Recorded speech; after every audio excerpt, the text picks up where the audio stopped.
ভিডিওতে আপনারা যে গাছটি দেখতে পাচ্ছেন, এটা চিনে না আসলে এমন কেউই নেই। এটা জবা ফুল, সবাই চিনে। এই জবা ফুলের অনেক উপকারিতা বলে শেষ করা যাবে না। এটা এত এত উপকারী একটা ফুল। এই জবা ফুল চুলকে কালো করে। এটা ভিজিয়ে ওটা পানির মাথায় চুলে দিলে চুল কালো হয়। আবার জবা ফুল পানিতে ভিজিয়ে চা বানিয়ে খেলে সেটা শরীরের চর্বি কমায়, ওজন কমায়। তারপর কিডনি রোগীদের জন্য জবা ফুল একটা আশীর্বাদ স্বরূপ যেটা বলে, খুবই উপকারী। এরপর যাদের পিত্তথলিতে পাথর থাকে, ওই পাথরটা দূর করার জন্য জবা ফুল খুবই কাজ করে। তারপর মানে জবা ফুল অনেক উপকারী একটা ফুল। এটার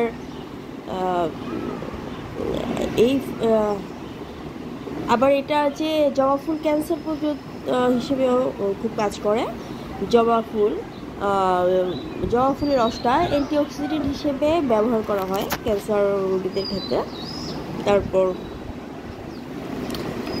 এই গাছটা আসলে 5 থেকে 8 ফুট পর্যন্ত লম্বা হয়।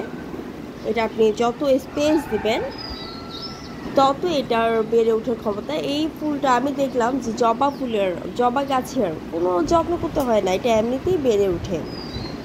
আপনি লাগিয়ে দিবেন, হয়ে যাবে। একটু বাতাসে একটু পানি টানি পেলে এটা এমনি হয়ে যায়।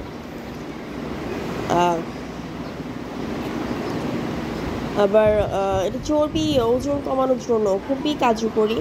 এটা পানি চর্বি গলাতে সাহায্য করে জবা ফুলের রস।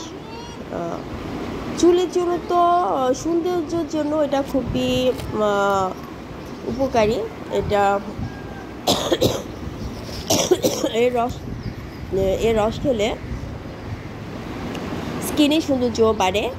আবার এর রস চুলে লাগালে চুল খুব সুন্দর হয়, ঝলমলে হয়, কালো হয়, অনেক সুন্দর চুলের উপকার দেখা যায়। চুলটা সিল্কিও হয়।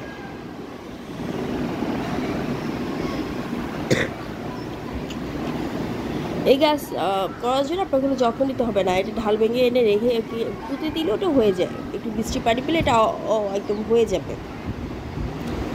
তবে জবা ফুলের এত উপকারিতা আমি নিজেও আগে জানতাম না। এটা অনেক উপকারী একটা ফুল। এটা কিডনি রোগীদের জন্য আসলে জবা ফুলটা খুব উপকারী।